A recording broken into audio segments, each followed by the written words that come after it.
new fragrances I've tried that I don't like. Now, to be totally honest with you, a lot of the new scents that I've tried have been amazing, and I'll probably make a separate video on those, but I wanted to showcase the ones that I personally am not a big fan of. And the first one is Iced Juniper by Precious Liquid. Now, this fragrance reminded me of a garden party. It's very green. It smells like leaves and bushes. I mean, you're not really gonna get that smell just smelling it from here, but after a full day of wear with this fragrance, in the very beginning of it, I thought it was okay. Then it kind of reminded me a bit of a garden. And then just the more it dried down, it didn't bother me, but it just didn't smell great. It wasn't something I wanted to keep smelling, but it didn't really sit that long on my skin anyways. I could hardly really detect it maybe after 5 hours, but of course when I actually put my nose to the fragrance, I could smell it. It was definitely still there. It didn't just completely fall off my skin. So I mean, it's still noticeable if you put your nose to it. But the juniper berry here wasn't my personal favorite. Now, if you've seen my videos on Elysium by Raja Parfums, I believe that fragrance has juniper berry in it, and I loved it there. Like, that was so good. I love Elysium, but for me, Iced Juniper just is not my favorite scent. I'm really not with it. I was disappointed with it because I thought the name was dope. I was like, ooh, this is gonna be like an icy fragrance. And in the opening, you get somewhat of an icy vibe with it, a little bit of a cool vibe. Then it kind of turns into warm garden. And I just wasn't really about it. And typically I do love the smell of rosemary naturally, but in this fragrance, I just didn't enjoy the blend of it. So to me, this is a pass. Not a fan of Iced Juniper. The second fragrance that I was not a fan of trying this past week was Tobacco Oud by Tom Ford. Now, this fragrance is very polarizing, okay? People either really love it or they hate it. And based on my subscribers that commented on that video, apparently it's being discontinued, so you can no longer find it at Nordstrom and Neiman Marcus. And now that I think about it, the last time I did go to Nordstrom, I wasn't looking for this fragrance, but I don't remember seeing it there, But it is a powerhouse scent. It is something that people that are looking for that bold scent profile DNA would probably enjoy. The oud here isn't bad, but it's not,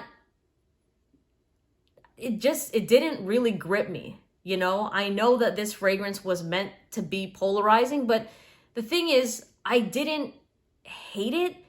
And this might sound a bit weird to say, but I don't find that it was kind of like a mid-polarizing fragrance. Does that make sense? Like, it didn't even take me there on a polarizing level, because typically when I smell a scent that has a bold type of DNA sort of scent profile, and if it goes really polarizing, even though I wouldn't personally wear it, I can just respect the fragrance and I'm like, okay, I see what it's trying to do, and it's not my type of thing, but it definitely took me there, But with this scent, I don't know. It was okay. In terms of performance too, after, the first video I made of this, after that, I did do another application of this fragrance on another day, just to kind of see if my thoughts would change on it.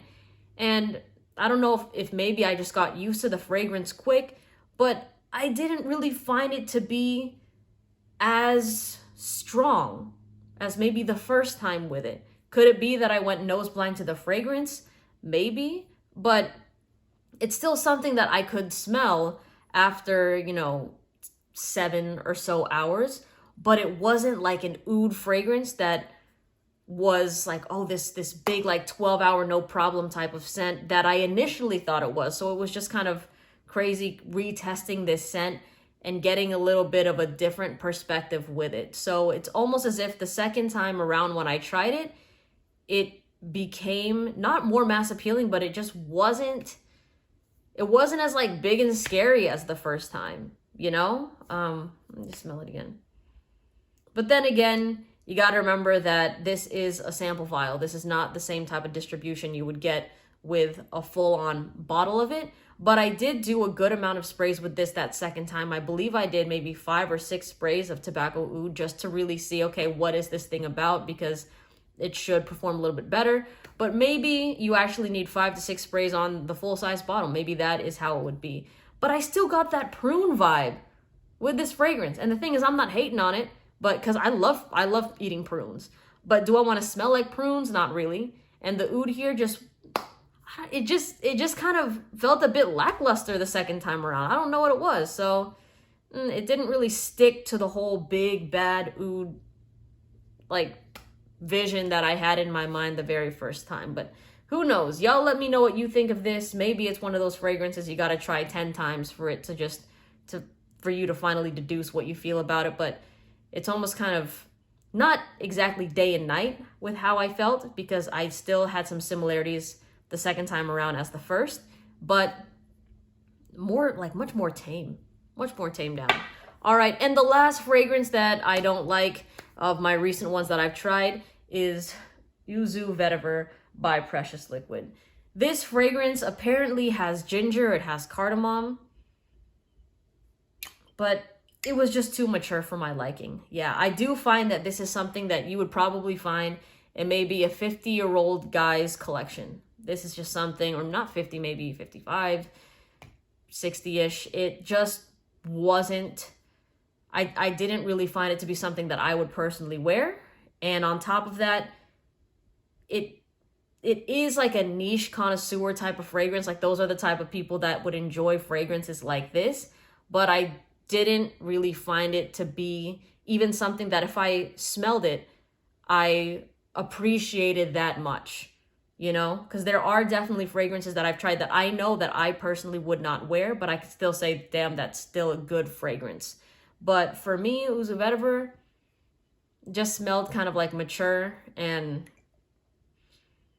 again, not bad, but not amazing. It's just kind of like there, you know. And then also the price point of this I think is like $275, and everyone's budget is different. To some people $500 is nothing for a fragrance, $1,000 is nothing, but to others $275 excuse me, is a make or break type of deal. Now excuse me, I will say that if you do like vetiver, you probably will somewhat like this fragrance. If you're big on vetiver, like if that is your favorite note I don't know, my throat was a little bit itchy. If that is your favorite note, then this might be something that you really like. But for me, when it comes to vetiver by itself, it's never something that really grips me. I usually like vetiver when it's in the base with something else, like when there's other notes and you can sort of slightly smell it playing a role, but it's not the whole show. You know, it's a little bit of that.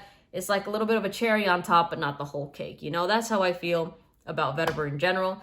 But yeah, this fragrance, nah, not about it. So these, to me, as of right now, a little bit of a thumbs down, but I'm happy that I tried them, you know? So I'll put a discount link if you do want to try them in the description box below. By the way, that is an affiliate link in case you do want to support the channel. I do get a little bit of commission off of that, just in complete transparency with you as my audience. But of course, please buy where you're comfortable, all right? If you've tried any of these scents, let me know your opinions on them down below, and I hope you have a great day, all right? Take care. Bye.